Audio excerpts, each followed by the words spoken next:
chapter 6 sizofunda verse 26 siyogcina verse 29. John chapter 6 sizofunda verse 26 siyogcina verse 29. Ufunda kanje basabani. Isinkwa sokuphila 26. uJesu wabaphendula wathi, ngiqinisile ngithi kini, aningifuni ngokuba nabona izibonakaliso, kepha ngifuna ukuba nadla izinkwa nasutha. Ningasebenzelani ukudla okuphelayo, kepha ukudla okuhlala kuze kube ukuphila okuphakade eyakunipha khona indodana yomuntu, ngokuba uyise uNkulunkulu ubekile uphawu kuyona. Bathi ke kuye, singenzani ukuba sisebenze imisebenzi kaNkulunkulu na? 29. Waphendula uJesu wathi kubo, umsebenzi kaNkulunkulu yilowo ukuba nikholwe nguye amthumile. Inkosi kusisifunda kwesilayo. Amen. Laba zabane sithola uma uzoqala ekuqaleni lencwadi ikhuluma ngokuthi uJesu wabona isixuku sabantu sihleli. uJesu wayevuka ukuthi ngaso sonke isikhathi uma ezobona abantu behleli masevele yabashumayeza. So nala lithi iBhayibheli kwakhona amadoda ayi-500. uJesu usekhuluma usekhuluma nabafundi bakhe ukuthi singabenzelani ukudla ukuba badle nabantu. So abafundi bakhe sebeyakhalaza bathi uJesu akukho ukudla okunganela nabantu because baningi kakhulu. So selithi iBhayibheli ekugcineni bavuma ukuthi lo ukhona umfana omncane okhona ophethe izinkwa eziwu-5 nenhlanzi ezimbili. Usethi uJesu lo bahlalisele phansi. Lithi iBhayibheli uJesu ke wase yasibusisa leso sinkwa, wabahlephula, kuthiwa badla bonke basutha, banikeza nenhlanzi ezimbili, badla bonke basutha. Selithi iBhayibheli maqhubeka uJesu useyawela uya ngaphesheya, wabashiya bona behleli nabafundi bamlandela uJesu bahamba. Selithi iBhayibheli emva kwesikhathi labantu laba bebehleli bedla base bayanothisa ukuthi uJesu nabafundi bakhe abasekho ngakhe. Selithi iBhayibheli nabo base bengena emkhumbini baya ngaphesheya. Uma befika ngaphesheya sebeyabuza ukuthi uJesu usuke nini ngale ngoba ngesikhathi sihleli nawe, kepha manje asisaboni usuke ngaphesheya. Usethi uJesu, ngiqinisile mina, hayi ngoba niza kumina ngoba nifuna mina. Usethi uJesu, mina nibone isinkwa enginikeze sona nasidla nasutha. Okusho ukuthi njengoba labantu bemlandela uJesu, ukuthi uJesu nina anilandeli ngoba senikholwa yini. Uthi uJesu ningilandela ngenxa yesinkwa enginenzele lona nasutha. Okusho ukuthi ngamanye amazwi labantu babesebedele konke abanakho belokhu belandelana uJesu, kodwa hayi ngoba babekholwa uJesu. Babelandela uJesu ngenxa yezinto uJesu ayekhona ukuzenza, ngenxa yezinto uJesu ayekwazi ukuzenza. Sekusethi uJesu, no, nina ningezi nithi nifuna mina, anifuni mina, nifuna lesimo. Okusho ukuthi nina niyaqonda ukuthi kusazofika lapho niphinde futhi nilambe khona mase niyazi ukuthi kufanele senikhona. Usethi uJesu, nikwazi nisebenzela ukudla okubona ngoba lo kudla kuyaphela, kepha ngabe nifuna ukudla lokho indodana yomuntu eyakunipha kona okuyahlala nani ungunaphakade. Lapha selwane into ebalulekile uma singabantwana bakaNkulunkulu kunokuthi sifune izinto zikaNkulunkulu, asifune uNkulunkulu kuqala, asifune uJesu kuqala. Kubalulekile njengabantwana bakaNkulunkulu ukuthi sikholwe nguJesu ngaphambi kokuthi size sifune izinto eziphathekayo. Sikholwe uJesu. uJesu asingezi kuye ngoba naku sibheka izinto, kepha asize kuJesu. Ukuthi uJesu kwencwadi uJohane 15 uthi uJesu uthi mina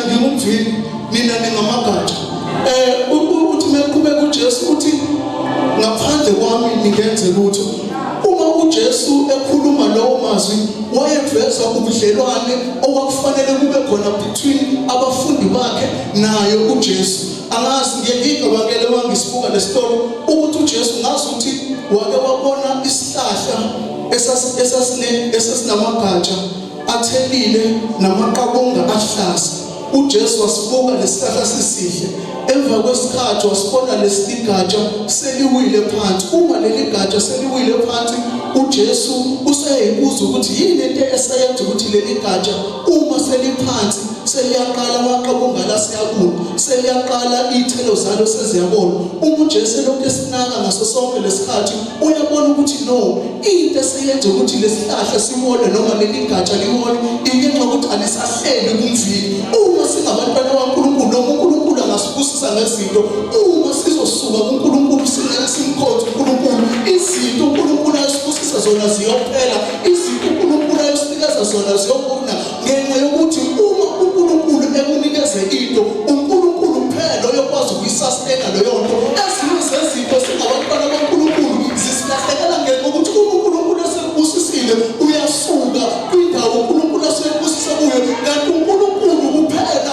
oyosustain lo msebenzi wakho uwuthola. Uma uthola ngoNkulunkulu lo msebenzi wakho uyosustain ngoNkulunkulu, uma usuzohamba ezinye izinto uyosuxoshwe emsebenzini, usuyigqola izinto osuzenzile, kodwa uma uzohlala phansi ngendolo uthi uNkulunkulu nakho emsebenzini sekwenzeka izinto engayiqondi, ngithembela noNkulunkulu, uNkulunkulu uyovela njengoNkulunkulu. uNkulunkulu akahlulwa yilutho bazalwane. Labazalwane, into engizomemezela ukuthi singabantwana kaNkulunkulu asimkhole uNkulunkulu, asibuyelele kuNkulunkulu, asimkhole uNkulunkulu. uNkulunkulu uNkulunkulu ngaphezu kwezinto zonke.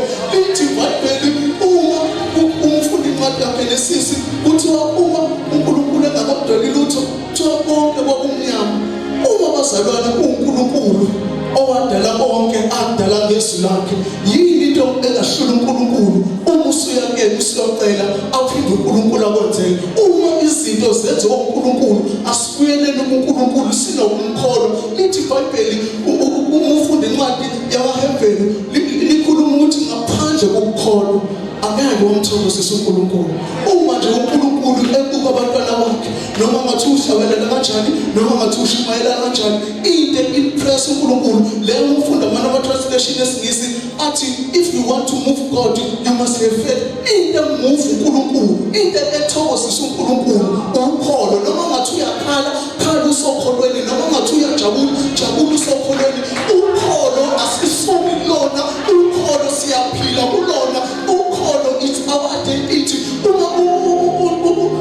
Pastor Paul khona la ekhuluma khona ethi anginamahloni ngevangeli ngokuba ningamandla kaNkulunkulu, masethi kuyintsindi kube insindiso kulowo nalowo okholwayo.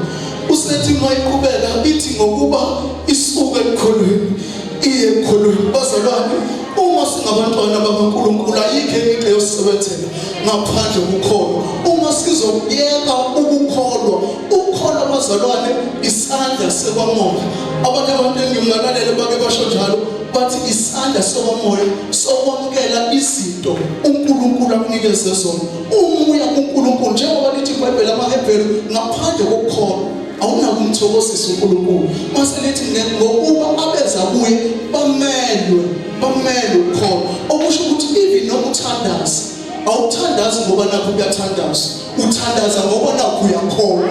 Uma uzothandaza ngoba nakho ubona abantu bethandaza, uzothandaza kodwa kuye futhi uyingabaza ukuthi lento uNkulunkulu uyenza kanjani, lento uNkulunkulu uzoyiphendula kanjani. Kodwa usumkholo uNkulunkulu uyabuza kuye uthi noma ngathiwa uSathane uyakubuza ngoba uSathane ukubuza.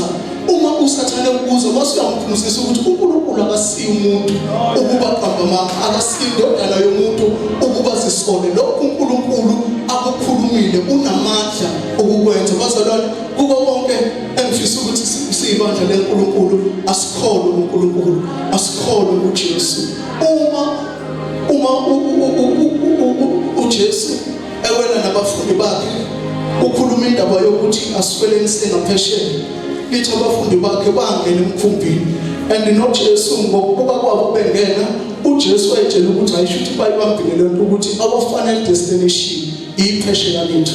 uma bengena noJesu wangena wayilalela lithi iBhayibheli wahamba umkhumbi phakathi nolwandle nomfula kwase kuvuka abazalwane isicotho kwase kuvuka futhi namagagasi selithi iBhayibheli bazama bonke abakuzama base bebuyela kuJesu bathi Jesu nakho isifo uJesu angaba athenda wabuyela kubona wabuyela wathulisa ulwandle wathulisa futhi nomoya wasebuyela kubona wayesethi luphi ukholo lwenu bazalwane nayi into uNkulunkulu ekunikeze igama noma ekunikeze amazwi akusho ukuthi uma uNkulunkulu esekunikeza amazwi kuzovele kube lula endleleni zikhona izinto ezofika zizochallenge lokusho kukaNkulunkulu kodwa awusuki kulento uNkulunkulu ayikhuluma ukukholwa abazalwane yilokho ukuthi singasuki kulokho uNkulunkulu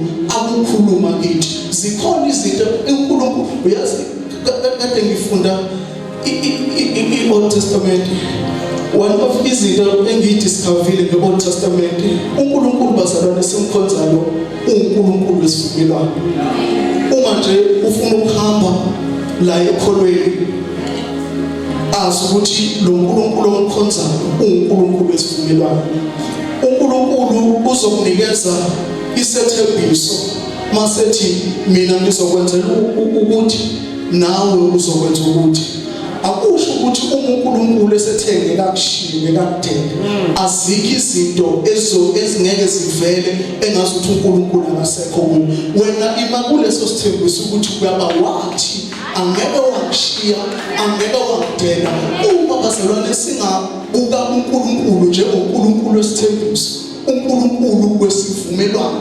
ngike ngahlela ensukwini ngithi mina ukube kwakunikezwe ngithuba lokuthi iqamba iBhayibheli igama ngangiyothi incwadi yesivumelwano ngoba uma uzohamba noNkulunkulu kufanele ube nesivumelwano noNkulunkulu awuzohamba noNkulunkulu ungabanga nezivumelwano ngoba endleleni kuyabuzwa ukuthi wathini uNkulunkulu kuwe uma bazalwane sifunda lencwadi kufanele sazi ukuthi incwadi le yesivumelwano and ithi uzofunda incwadi elapha izwi elapha kumshumayeli lithi uma umoya wombuso ukuvukela uthi ungayishiyi indawo yakho ngokuba ukubekezela kwakho kuvimba izono ezinkulu le ncwadi bazalwane kuyabekezelwa kuyona ithembiso uNkulunkulu akunikezile kusona uyabambelela kusona noma impilo ubona ngathi ishona phansi uyama kulokho uNkulunkulu akukhuluma kuwe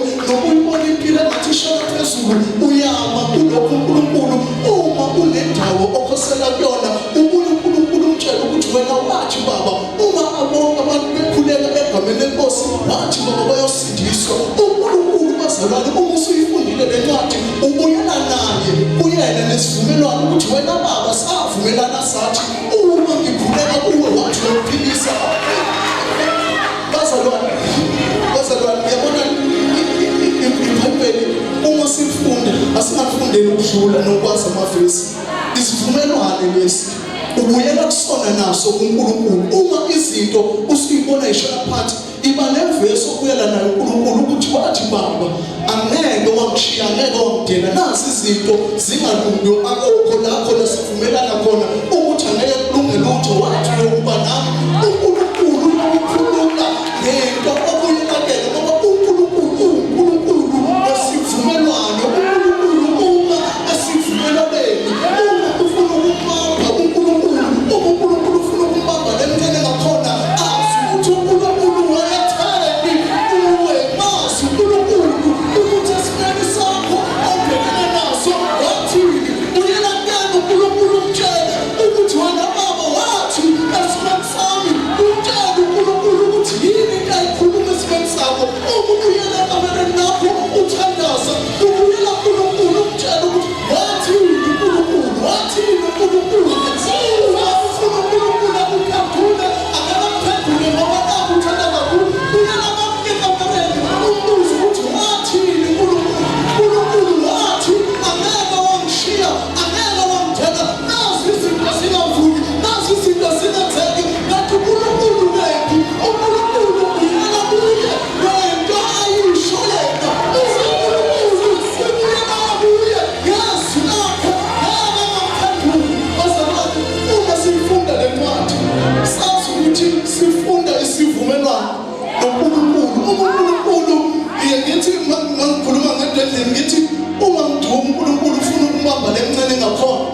mhlawumbe ukuthi wathi uma kukhona isimo esingalungi buyela la.